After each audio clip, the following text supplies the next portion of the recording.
তার নিয়োগপত্র নেই, মাইনেও পায় না। নিজে থেকেই শহর পরিচ্ছন্ন রাখার দায়িত্ব কাঁধে তুলে নেয় কাক।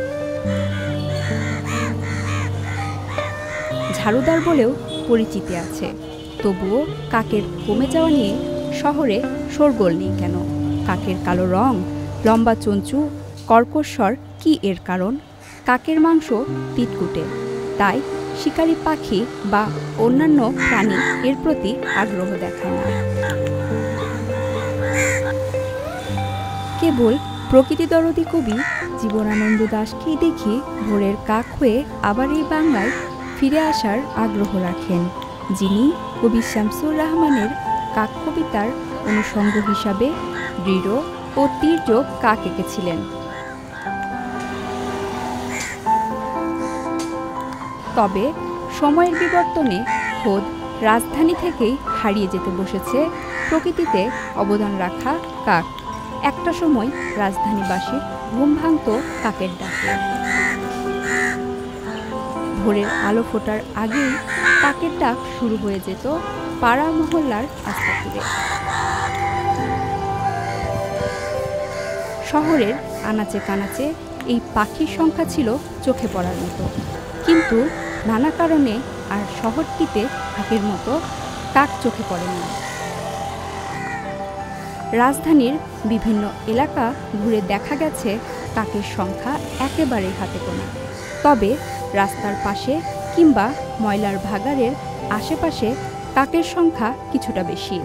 যে খাবারগুলো উচ্ছিষ্ট খাবার থাকে সেগুলো খেয়ে ওরা পরিবেশটাকে পরিষ্কার রাখে বা পরিচ্ছন্ন রাখে। বর্তমানে রিসেন্ট কাকের আনাগোনা খুবই কম হয়ে গেছে। আমার কাছে মনে হচ্ছে এটা আস্তে আস্তে বিলুপ্ত প্রায় হয়ে যাচ্ছে। এনভায়রনমেন্টাল কিছু সমস্যা এবং গাছের এই যে অনুপস্থিতি, তারপরে হচ্ছে আস্তে আস্তে টেম্পারেচার হাই বা এই বিষয়গুলো সবই হচ্ছে মূলত এনভায়রনমেন্টাল ডিগ্রেডেশন। এই সমস্যাগুলো আমার কাছে মনে হয়েছে কাকের অনুপস্থিতির জন্য কারণ হিসেবে থাকতে পারে। ওইভাবে আর কাক কিন্তু দেখা যায় না। আগে হচ্ছে যেরকম একদম অনেক বেশি কাক ছিল আজকে থেকে 3-4 বছর আগে, বাট এখন কিন্তু ওই ধরনের আর আমরা কাক দেখি না। তো এটার প্রধান কারণ আমার মনে হয় আমাদের যে জনসংখ্যা বাড়ার কারণে, এই যে বিভিন্ন গাছপালা এগুলো কাটে ফেলার কারণে যে কাকের যে বসবাসের যে জায়গাটা অ্যাকচুয়ালি ওইগুলো আমার মনে হয় নষ্ট হয়ে যাচ্ছে। দ্বিতীয়ত হচ্ছে অনেক বেশি আপনারা দেখবেন যে টাওয়ারগুলো অনেক বেড়ে যাচ্ছে, যার কারণে হয় কি যে ফ্রিকোয়েন্সি বেড়ে যাচ্ছে। আর কাক তো ওইখানেই চলাফেরা করে, যার কারণে এই যে ফ্রিকোয়েন্সিটা অনেক সময় কাককে ওদেরকে প্রভাবিত করে, যার কারণে আমার মনে হয় যে কাকটা শহর এলাকায় বর্তমানে কাক অনেক বেশি কমে যাচ্ছে। কিছুটা হয়তো কম আর কি, আগের তুলনায় কিছুটা কম আছে।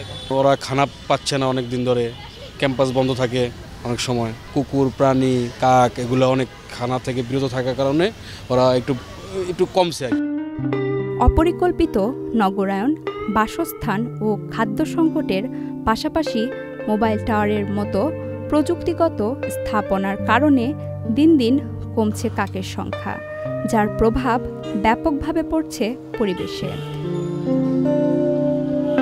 ময়লা আবর্জনার থেকে শুরু করে পচা গলা মৃতদেহ যে কোনো প্রাণীর, এগুলাকে সে সানন্দে খেয়ে থাকে।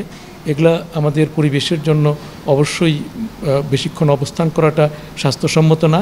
সুতরাং কাকের সংখ্যা বাড়লে এইসব বিষয়গুলো প্রাকৃতিকভাবেই একজন আরেকজনকে কনজিউম করবে বা খেয়ে নেবে, যার ফলে আমরা ভালো একটা পরিবেশ পাবো কাকের সহযোগিতায়। প্রতিনিয়ত বড় বড় গাছগুলোকে যে আমরা নিধন করছি অথবা প্রয়োজনে তাদেরকে কেটে ফেলছি অথবা তাদের বার্ধক্যজনিত কারণে তাদেরকে হারিয়ে ফেলছি, এইসব কারণে তাদের যে আবাসস্থল, বিশেষ করে যেখানে তাদের প্রজনন ক্ষেত্র, এই জিনিসটা খুবই সেন্সিটিভ।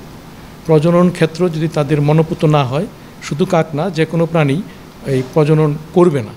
যদিও কাক আমরা বলে থাকি অমনিভোরাস বা সর্বভোগ, তারপরেও তার একটা খাবার সীমা আছে এবং পরিমাণও দরকার হয়, এবং সেখানে খাদ্যটা কতটা খাদ্য হিসাবে তার জন্য নিরাপদ সেটাও একটা কথা। তো এইসব ক্ষেত্রেও যথেষ্ট বলবো যে অবনতি ঘটেছে। বাস্তুসংস্থানের গুরুত্বপূর্ণ অংশ কাক। এই চক্রে অন্যান্য পাখি, পতঙ্গ, সরীসৃপ, স্তন্যপায়ী, বৃক্ষ ইত্যাদি সবই আছে। এই চক্র থেকে কোনো স্থান শূন্য হলে তার প্রভাব হবে ইনট্যাঞ্জেবল। বিশেষ প্রাকৃতিক চক্র বা বাস্তুসংস্থান বিপন্ন হয়ে পরিবেশ বিপর্যয়ের আশঙ্কাও করছেন তারা।